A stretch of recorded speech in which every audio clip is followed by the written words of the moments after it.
What do you see when I show you this image of Pachirisu? Some people see a cute Pikachu ripoff. Others see a Pokemon with no talent or potential. Others see this holy when are we getting the Diamond and Pearl remakes? But others see it as a once champion Pokemon. Thanks for clicking on this video, everyone.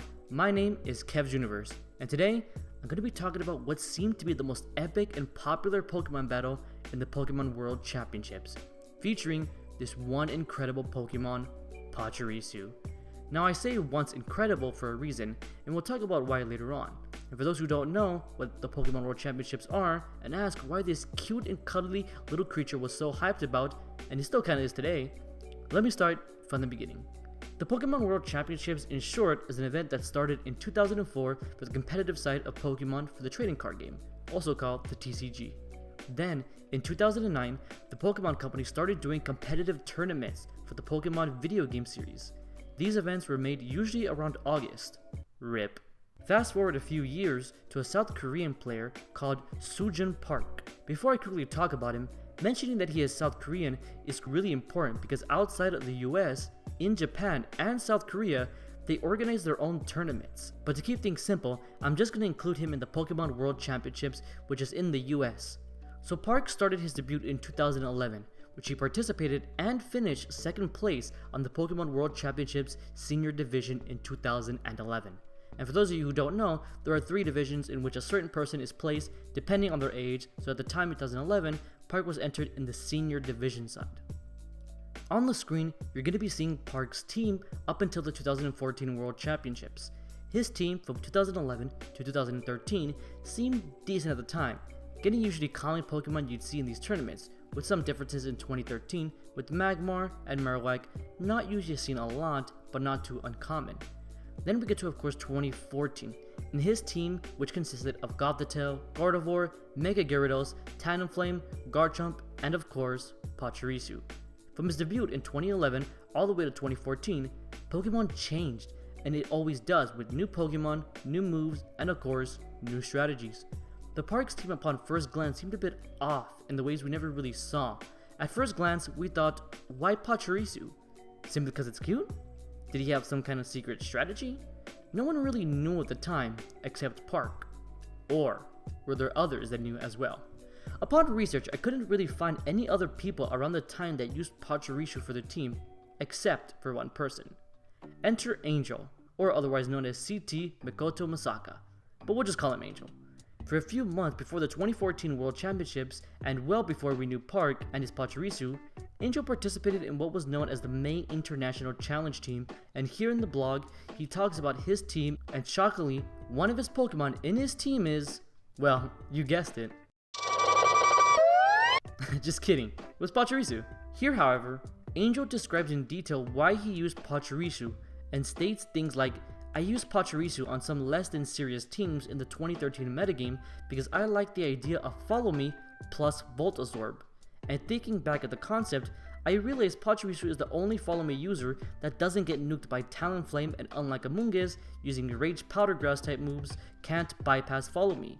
Now with every Pokemon tournament, there is a meta, and like Angel mentioned, there were Pokemon like Talonflame, and unlike Amoonguss, who at the time were used a lot, and thanks to Pachirisu, he was able to bypass them a bit, but also Angel mentioned things like Pachirisu is also surprisingly bulky.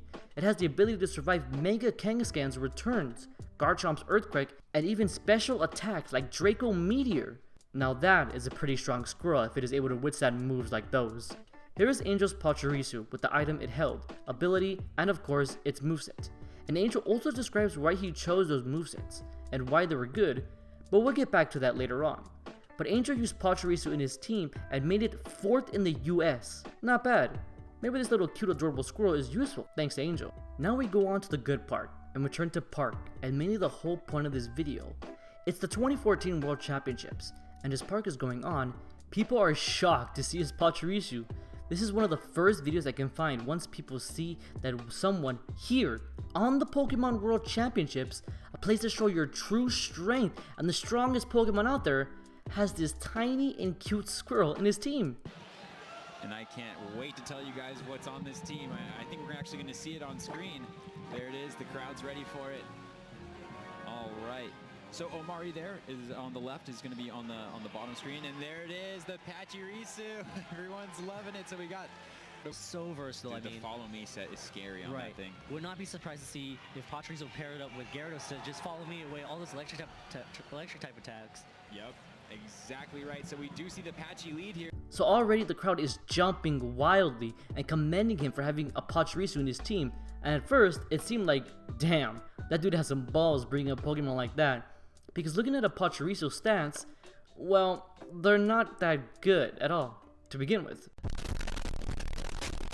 Right here I'm using the site called Smogon, where they specialize in competitive Pokemon battling and give their opinion on certain Pokemon, moves, etc. But here you can see Pachirisu isn't really the best in performance-wise when it comes to competitive battling. Just to give you an example, here were some common Pokemon that were seen at the tournament and are Pokemon that Park could have used. I know that Pachirisu is an electric type, and these Pokemon right away shouldn't be considered right away due to just strengths and popularity, but just showing you guys to see how much of a disadvantage it looks like Park has placed himself by choosing Pachirisu. But to everyone who saw Park and him and his Pachirisu and said this guy is done for, well, they're in for the treat of their life. Before I could even talk to you guys about how Park did and what made him and his Pachirisu stand out, I should first show you guys a little montage of Park's magnificent teamwork him and his Pokemon had during the World Championships, starting from the early battles all the way to the Masters Division's finals.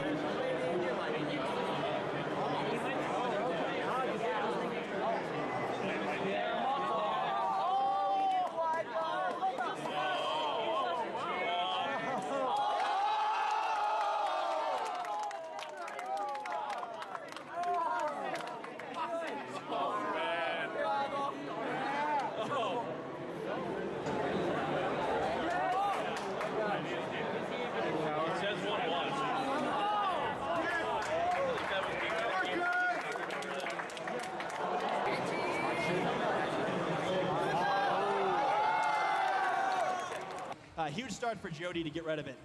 Yeah, and we do see the Pachirisu on the field, and the crowd goes crazy as soon as Pachirisu makes it out. Interesting choice to bring in. Brother, Rotom Heat, it's the same base power. And we do see Garchomp's going to protect, letting Pachirisu do everything. Oh, the correct prediction there. The nuzzle from Pachirisu. Going to be able to get the damage and paralysis onto that Tyranitar. That Scarf Tyranitar is now worthless. Now it's paralyzed. Huge protects coming out from Sejun, blocking both the Ice Punch and the Will-O-Wisp and getting the paralysis on that Scarf Tyranitar. If you want to see more, just search up the Pokemon World Championships 2014 featuring Sejun Park. But wow, pretty crazy, am I right? So this guy Park was not only able to participate in the Pokemon World Championships with his Pachirisu, he was also able to win it all thanks to it. This cute, adorable little squirrel that people only saw as this Pikachu version of Generation 4 at the time was able to help Park dominate the competition and win him the Masters Division's finals. Wow, just wow. If that doesn't scream amazing, beautiful, epic, powerful, faithful, loyal, cool, mastermind, unbelievable, then I don't know what does. In the mind of a powerful Elite Four member, strong Pokemon, weak Pokemon. That is only the self-perception of people. Truly skilled trainers should try to win with the Pokemon they love best. I love that quote so much because it is exactly shown here that Park was able to demonstrate and prove that.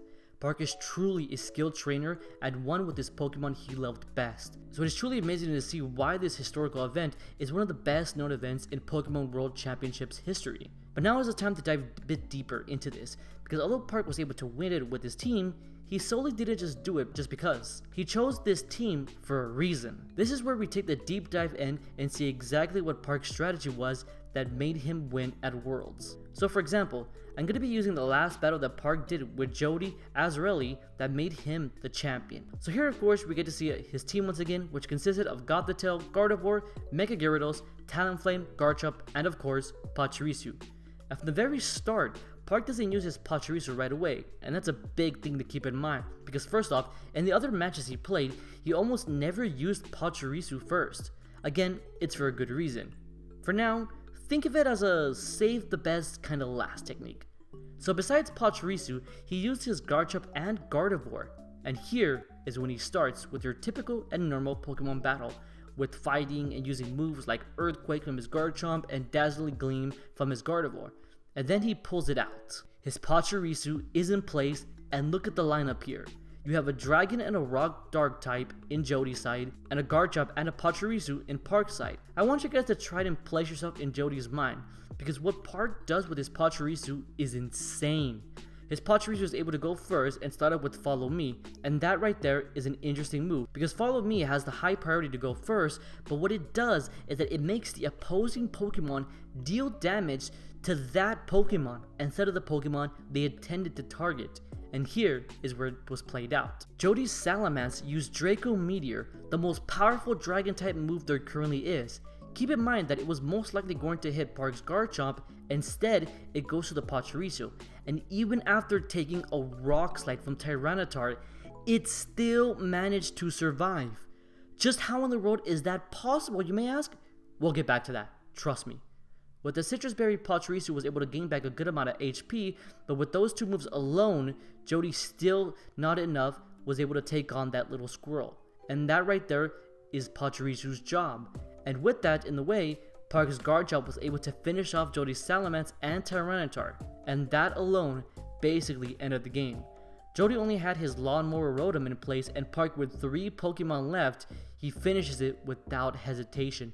The battle is now over. Sejun Park takes down Mo Rotom, and Sejun Park is your 2014 Pokemon World Video Game Champion in the Masters Division.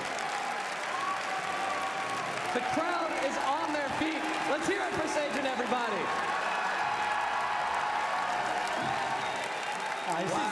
You see Sejun's react there. No player in the world deserved a world championship more than Sejun did. Truly amazing. There was a lot not also shown here in the final battle that Park used to make it to where he was then, but to truly know what he did, we have to ask him. In an interview with Park, some major things he asked about him, and one of the most important things was his team. Here is what Park had to say. I decided to build a new team in a short amount of time, and the first Pokemon I considered was Mega Gyarados. Mega Gyarados was pretty common early in the metagame, and it was good then.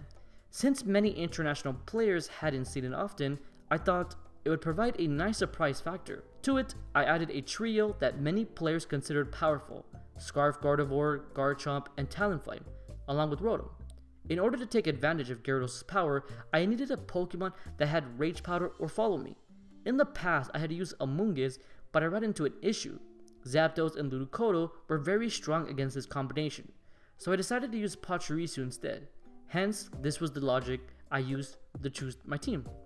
I knew that there were some weaknesses, but overall I felt it was very stable. Here, he also talks about exactly why he chose his team, and again, any of the articles you guys want to see, the links for them are down below. But the major one we want to know is Pachirisu, and god damn, look at those stats! So his Pachirisu has a Citrus Berry to restore a good amount of HP, it has Volt Absorb as its ability, which is a great ability to have. Whenever an electric-type move was done to Pachirisu, instead of doing damage to it, it would actually gain HP instead of losing damage. Its nature was Impish, which made its defense stronger. Its moves were Nuzzle, Follow Me, Super Fang, and Protect. And here is the crazy part.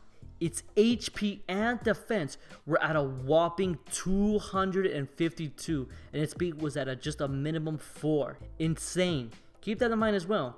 We have to quickly get back to Angel again real quick, because I mentioned his Pachirisu's moveset and stats, and as you can see, these are extremely similar to Angel's, the one that Park has.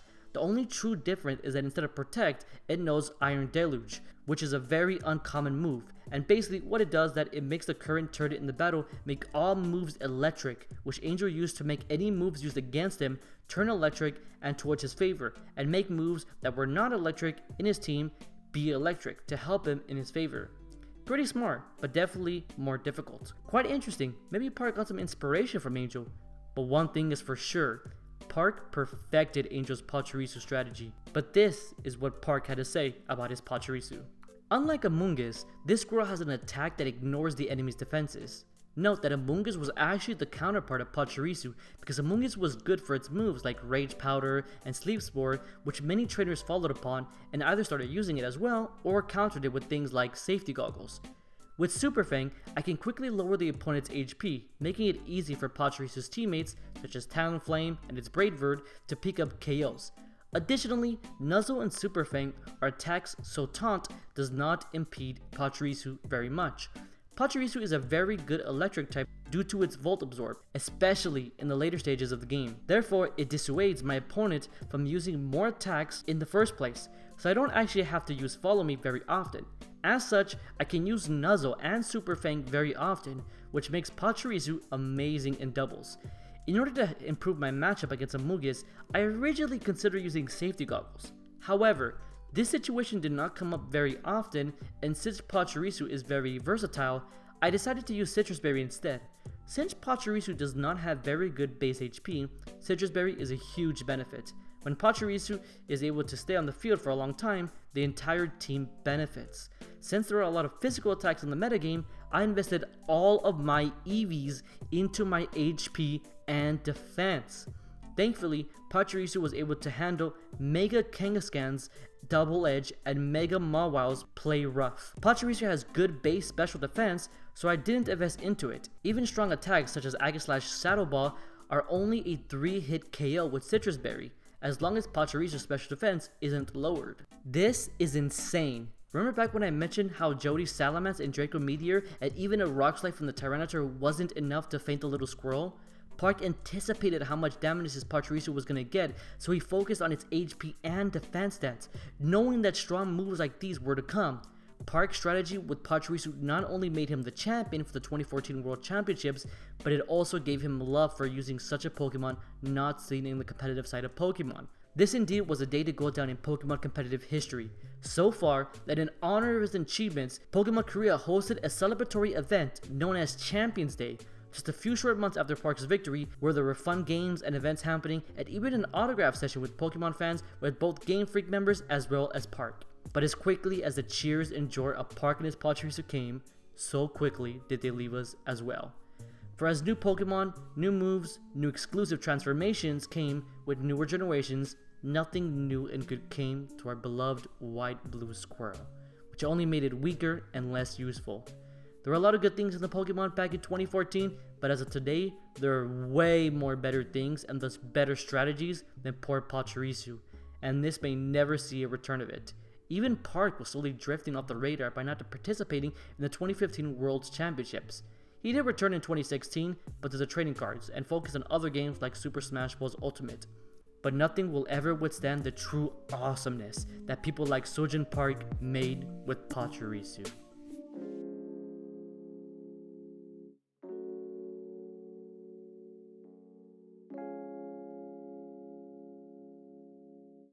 Ladies and gentlemen, I want to truly thank you for watching this video. I rarely do these type of videos, but through some love and support I've been given, I'm glad to have made this video. All of the links and supporters as well as help to make this video possible will be down below in the description. All my social medias are down below. Go follow me on my Twitch where I play loads of games. We'd love to have you there and in our community and our Discord. If you truly love this video and want me to make more similar videos, please leave a like and comment down below in the video and subscribe. They give me the strength to make more.